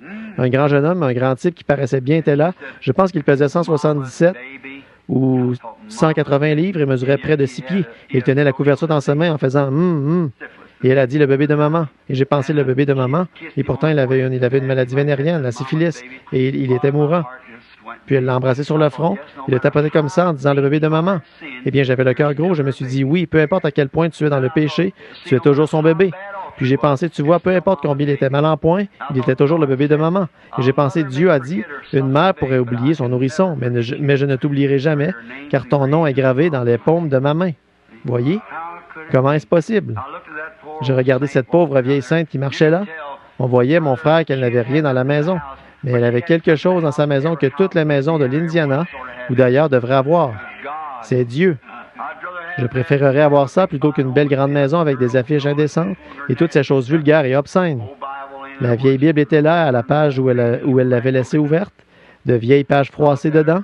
Je l'ai regardée et elle a dit, « Le pasteur vient prier pour toi, chérie. » Il faisait sombre, Et j'ai dit, « Qu'est-ce qu'il dit? » Elle a dit, « Il ne sait pas. Le docteur a dit qu'il délire. » Elle a dit, « Il se croit quelque part en haute mer et il est en train de ramer dans une barque et il est perdu. » Et elle a dit, « C'est ce que je ne peux pas supporter, pasteur, de savoir que mon bébé est mourant et perdu. » Et elle a dit, « Je sais que vous êtes venu pour m'aider parce que le Seigneur me l'a dit. » J'ai dit, « Je vais prier pour lui. » Et j'ai dit, « Peut-être que le Seigneur va le guérir. » Elle n'était pas intéressée par ça. Elle voulait juste qu'il se lève et qu'il dise qu'il était sauvé. C'est tout en autant qu'il était sauvé.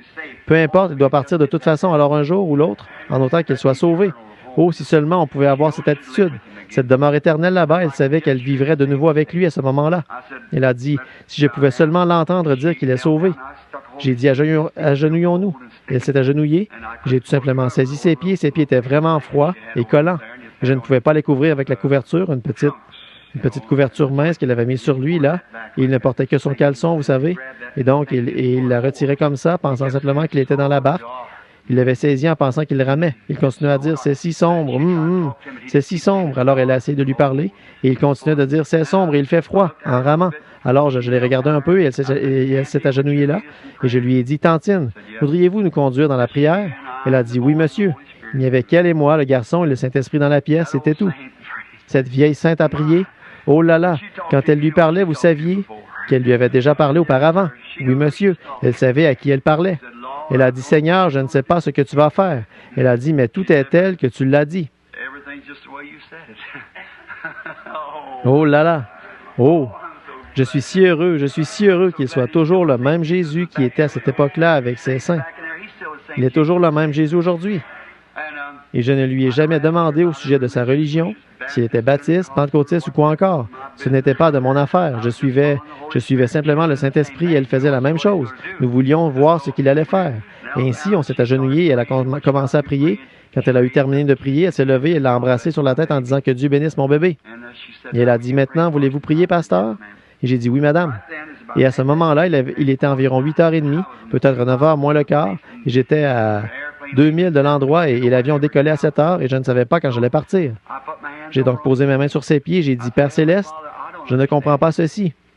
Et toi, j'étais censé prendre un avion il y a un moment, il y a presque 1h30. Tu ne cessais de dire marche et ceci, c'est la seule chose que j'ai trouvée jusqu'à maintenant. Elle a dit qu'elle m'a vu venir. C'était toi, Seigneur, alors je ne sais pas quoi faire d'autre que de poser mes mains sur le garçon. Il a dit, oh, maman. Il a dit, ça commence à s'éclaircir ici maintenant. Et environ 5 minutes plus tard, il était assis sur le côté du lit avec les bras autour de sa mère. Je me suis éclipsé, j'ai couru là-bas et j'ai pris un taxi et j'ai couru à l'hôtel pour prendre ma valise. Et je pensais seulement me rendre sur place et attendre, peut-être attendre un jour ou deux à cette époque-là. Vous savez comment c'était difficile juste après la guerre de trouver un avion, alors j'ai pensé je vais devoir attendre quelques jours. Je suis monté dans le taxi et j'ai couru là-bas, à l'aéroport. Juste comme j'arrivais, ils ont dit le vol numéro 196 pour Louisville, Kentucky part maintenant. Dieu a gardé cet avion au sol pour moi, comme ça. Oh, je crois ça.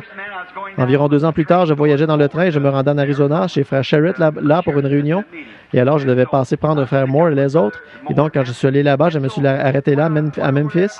Et le train s'est arrêté. Vous savez tous comment il s'arrête en direction de l'ouest, comme ça.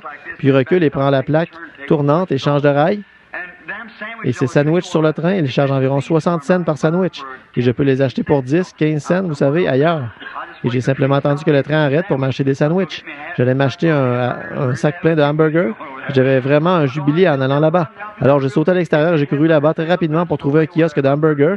En regardant autour, le train allait rester là environ 30 minutes.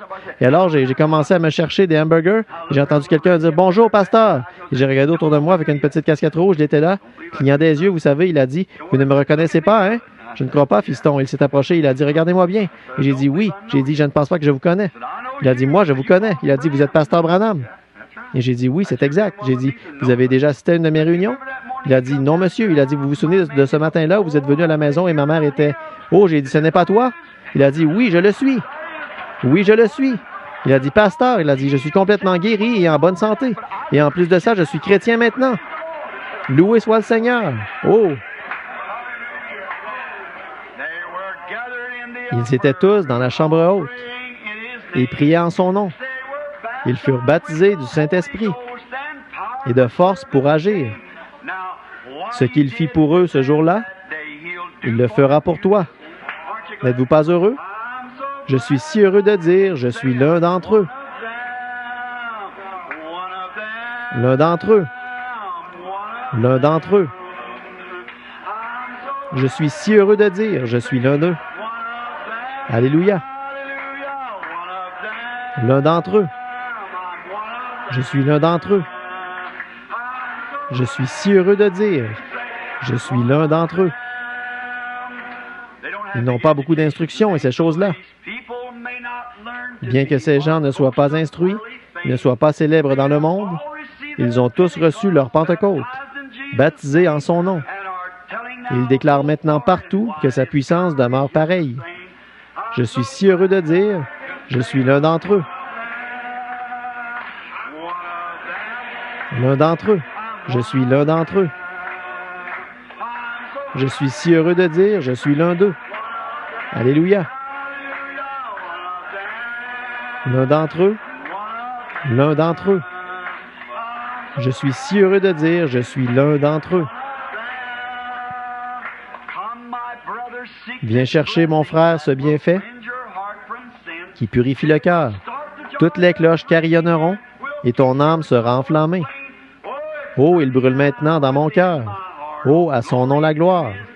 Je suis si heureux de... Maintenant, serrez la main à quelqu'un devant, derrière et à côté de vous. Oh, l'un d'entre eux. L'un d'entre eux. Je suis si heureux de dire, je suis l'un d'eux. Alléluia. L'un d'entre eux. L'un d'entre eux. Je suis si heureux de dire, je suis l'un d'entre eux. L'un d'entre eux. L'un d'entre eux. Je suis si heureux.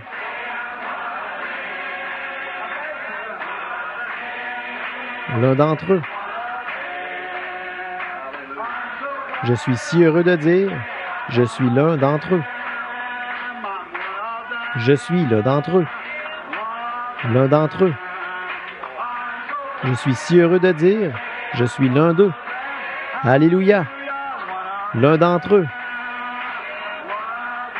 L'un d'entre eux.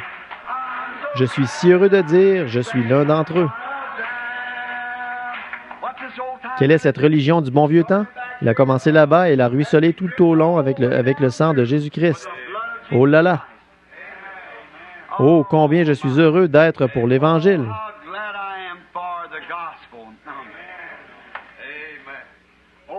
Oh, oh oui, monsieur!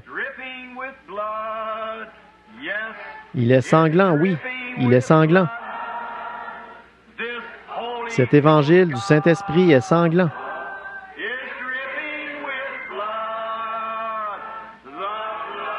Du sang des disciples morts pour la vérité. Du sang des disciples, tous les martyrs morts pour la vérité. Cet évangile du Saint-Esprit est sanglant. Et quel genre d'évangile est-ce? Comme cela a commencé à la Pentecôte, voyez? Le premier à mourir pour cet évangile, c'était Jean-Baptiste. Voyez, il l'a reçu dans le ventre de sa mère, vous savez. Il est mort comme un homme. Ensuite vint Jésus.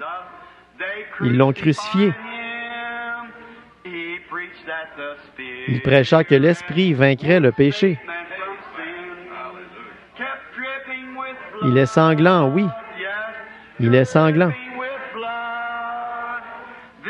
Cet évangile du Saint-Esprit est sanglant.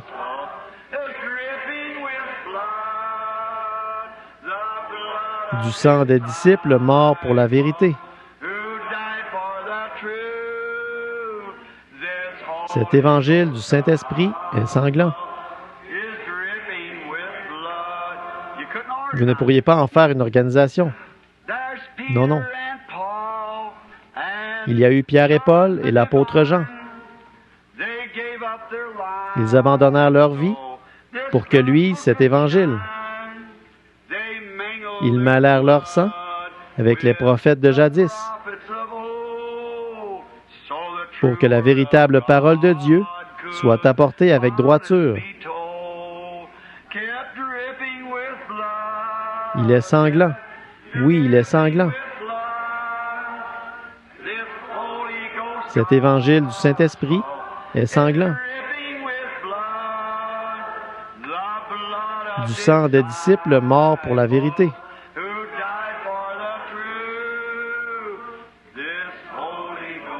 Cet évangile du Saint-Esprit est sanglant.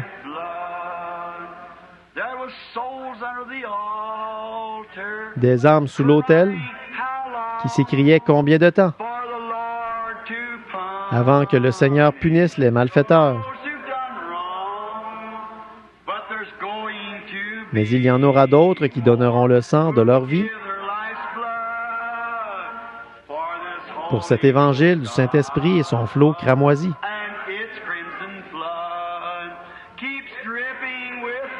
Il est toujours sanglant. Oui, il est sanglant. Cet évangile du Saint-Esprit est sanglant. Du sang des disciples morts pour la vérité. Cet évangile du Saint-Esprit est sanglant.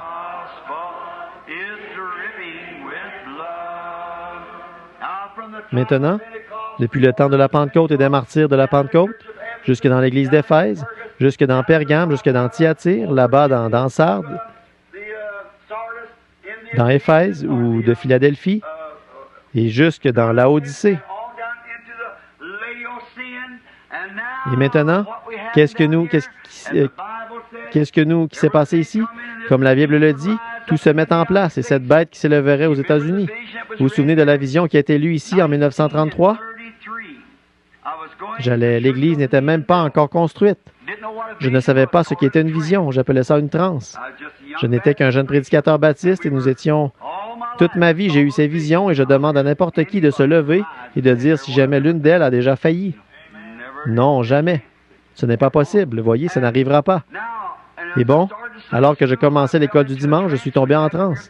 Nous le faisions ici à l'ancien local des francs-maçons chez Charlie Kern, un petit groupe d'entre nous, et j'ai vu ce président Roosevelt qui conduisait le monde vers une guerre mondiale. Prédit. J'ai dit, il y a 3 ismes. Le nazisme, le fascisme et le communisme. J'ai dit, combien ici s'en souviennent? J'ai dit, gardez vos yeux fixés sur le communisme. Tout se dirige là-dedans. J'ai dit, l'Éthiopie. Mussolini va aller en Éthiopie, mais il va échouer. Et j'ai dit, nous irons finalement en guerre contre l'Allemagne, mais j'ai dit, l'Allemagne sera fortifiée derrière une grande masse de béton. 11 ans avant que la ligne Maginot ne soit construite. 11 ans. J'ai dit, puis après la guerre, nous allons finalement la gagner. Et une fois que la guerre sera terminée, il arrivera que la science inventera de grandes choses. Et j'ai dit, quand ils feront une automobile, et les automobiles vont sans cesse se transformer. Vous savez à quoi elles ressemblaient en 1933? Alors j'ai dit, elles vont devenir semblables à un œuf, elles auront la forme d'œuf. Car j'ai vu sur une autoroute, une très grande autoroute principale, une voiture qui roulait sur la route et qui n'avait pas de volant à l'intérieur. Elle était contrôlée par une puissance. Ils l'ont en ce moment même. J'ai dit, pendant cette période-là, ils vont permettre aux femmes de voter. Et les femmes, en votant, vont finalement, j'ai dit, cette nation est une nation de femmes. Elle est caractérisée par une femme. C'est une femme tout au long dans la prophétie, partout. Et le nombre 13 est partout dans la prophétie. Et j'ai dit, c'est un pays de femmes. Et là, c'est liberté ici. Et elle va tout gâcher. Elle est la cause de la ruine du monde. Et Roy, j'ai tes lettres à ce sujet. Cette grande femme qui, derrière chaque affaire criminelle que nous avons, je l'ai résumé à derrière chaque crime commis aux États-Unis, une femme est impliquée. C'est tout à fait exact. Ce sont des femmes immorales, vous voyez, et ces choses-là. Maintenant, alors j'ai dit, il arrivera qu'en ce temps-là, pendant cette période-là, que les femmes auront le droit de vote. Et elles vont élire la mauvaise personne. Elles l'ont fait lors de cette dernière élection, c'est vrai.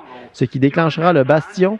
Pendant cette période, il arrivera qu'une femme importante se lèvera aux États-Unis, qu'elle sera magnifiquement vêtue, et j'ai mis entre parenthèses, peut-être l'Église catholique, voyez, qui va prendre le contrôle du pouvoir, qui sera plus puissant que les autres aux États-Unis. Elle sera belle à regarder, mais elle sera aussi cruelle qu'elle peut l'être. J'ai dit alors, je regardais encore, et j'ai vu les États-Unis être mis en pièces. Il ne restait plus rien dessus. Et je l'ai prédit alors. Or, ceci, c'était ainsi dit le Seigneur. Et pensez-y, 5 de ces 7 prédictions sont déjà accomplies. L'Église qui prend de l'emprise, l'Église catholique, et la venue du temps de la fin. J'ai dit, j'ai vu comme des souches qui brûlaient, des rochers, exploser, et les États-Unis en entier avaient l'air dénudés dans cet état aussi loin que je pouvais voir d'où j'étais. Et j'ai dit, je prédis, au train où vont les choses, que ce sera quelque part entre cette année 33 et 77. Et il va falloir que les choses aillent très rapidement pour arriver dans cette période. Et nous sommes assis sur un baril de poudre, mes amis. Tout est prêt. Oh, mais notre précieux Père Céleste qui a promis. N'est-ce pas merveilleux d'être un serviteur de Christ? Toutes les choses qu'il a promises. Et pensez-y, nous avons le privilège, il vit juste ici. Lui qui est avec nous maintenant même, qui connaît tous les secrets de chaque cœur, qui sait tout de vous, ces flammes de feu qui traversent notre cœur. Il sait tout de nous et nous aime. Et n'êtes-vous pas heureux d'être dans ce petit groupe minoritaire ce soir qui garde la foi? Car c'était son commandement. Ne crains point, petit troupeau, car c'est la volonté de votre Père de vous donner le royaume. Et si cette œuvre n'était pas abrégée, aucune chair ne serait sauvée. Voyez, nous sommes en plein au temps de la fin. Les pentecôtistes se refroidissent, tièdes, et sont vomis de la bouche de Dieu. Juste un tout petit groupe est sorti ici. Seulement quelques-uns, mais c'est là que viendra le « Voici l'époux vient ».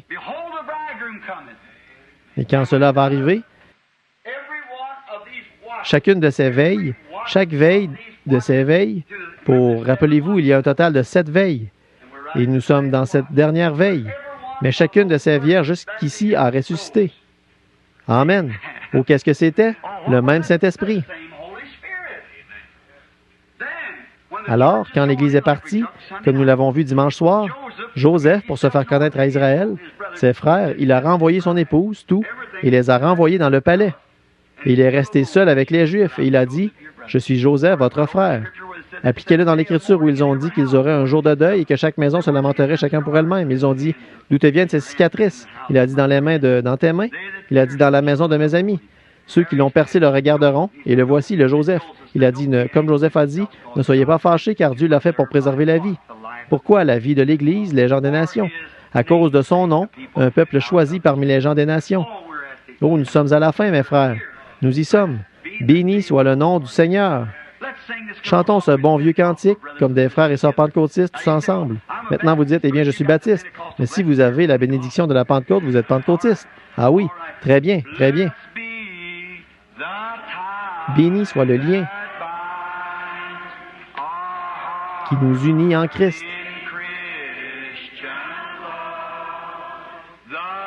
Le saint amour, l'amour divin. que verse en nous l'Esprit.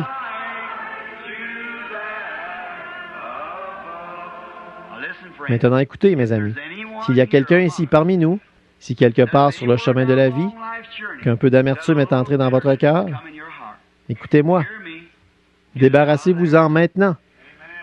Saisissez cela, ne laissez jamais rien.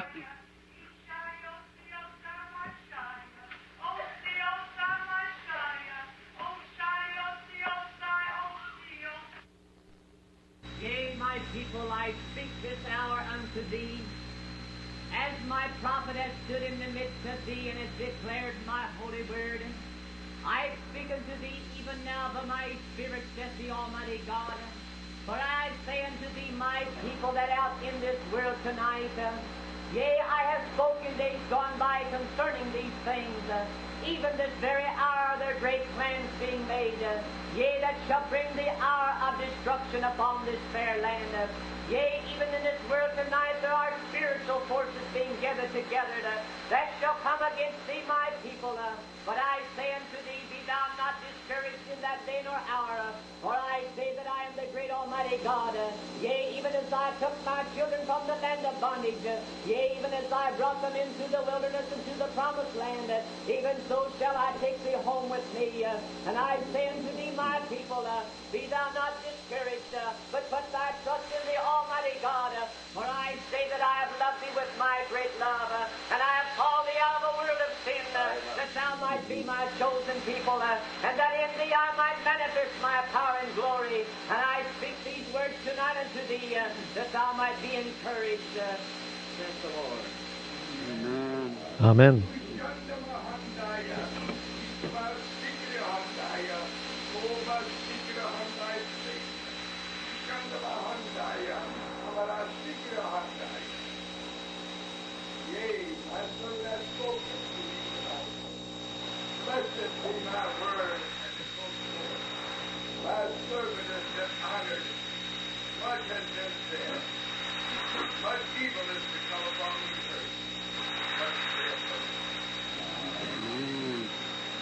Amen.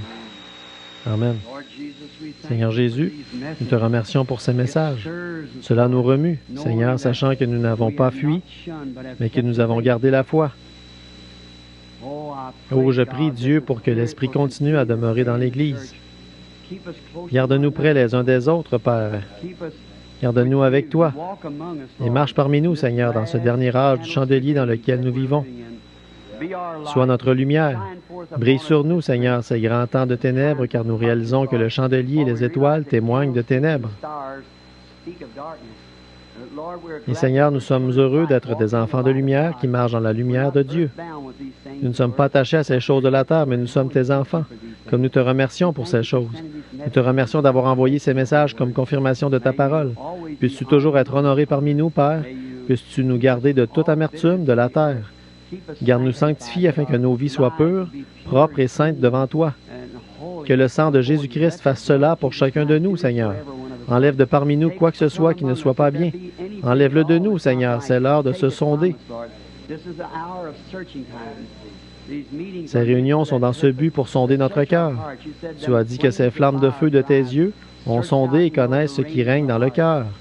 Tu le fais certainement, Père. Et tu nous as répondu et ensuite tu nous as dit d'être prêts car l'heure approche. Oh, combien nous te remercions pour cela, Père. Nous le ferons avec tout ce qui est en nous, par ta grâce. Amen. Oh, ne l'aimez-vous pas? Maintenant, s'il y avait un étranger parmi nous, c'était comme ça que c'était au commencement. Quand Jésus était ici sur terre, il a dit que quelqu'un l'avait interrogé au sujet du mariage et du divorce ou quelque chose comme ça. Il n'en était pas ainsi au commencement. On doit retourner au commencement. Alors, si le commencement était une église de la Pentecôte et qu'il est la vigne, nous sommes les sarments. Chaque fois que cette vigne produit une église, ce sera une église de la Pentecôte, un sarment de la Pentecôte comme au commencement, voyez, à chaque fois. Bon, vous pouvez y greffer d'autres vignes et cela portera des fruits. Vous pouvez prendre un oranger, greffer un citron dessus, il va produire des citrons qui vont tirer leur vie de l'oranger. Greffez un pamplemousse à ses côtés, il va produire un pamplemousse parce que c'est un agrume. Ainsi, ces organisations, dénominations et autres, greffées comme ça, qui se disent chrétiens, ils peuvent vivre de la vie chrétienne, c'est exact, mais ils porteront des fruits dénominationnels, c'est vrai, parce qu'ils sont greffés comme ça. Mais si cette même branche produit ou si jamais cette vigne produit une nouvelle branche, ce sera, elle écrira un livre des actes à sa suite. C'est exactement ça, parce que c'est ce qui est arrivé la première fois. Chaque branche qu'elle va produire d'elle-même va porter des oranges. Chacune d'elles, et la Bible a parlé, et il y avait 12 branches dessus. Oh, je suis si heureux de vivre de cette branche, pas vous? Oui, monsieur. Oh, c'est merveilleux. Très bien. Rappelez-vous que demain soir, ce sera sur l'âge de Sardes, qui sort de l'organisation luthérienne, Martin Luther.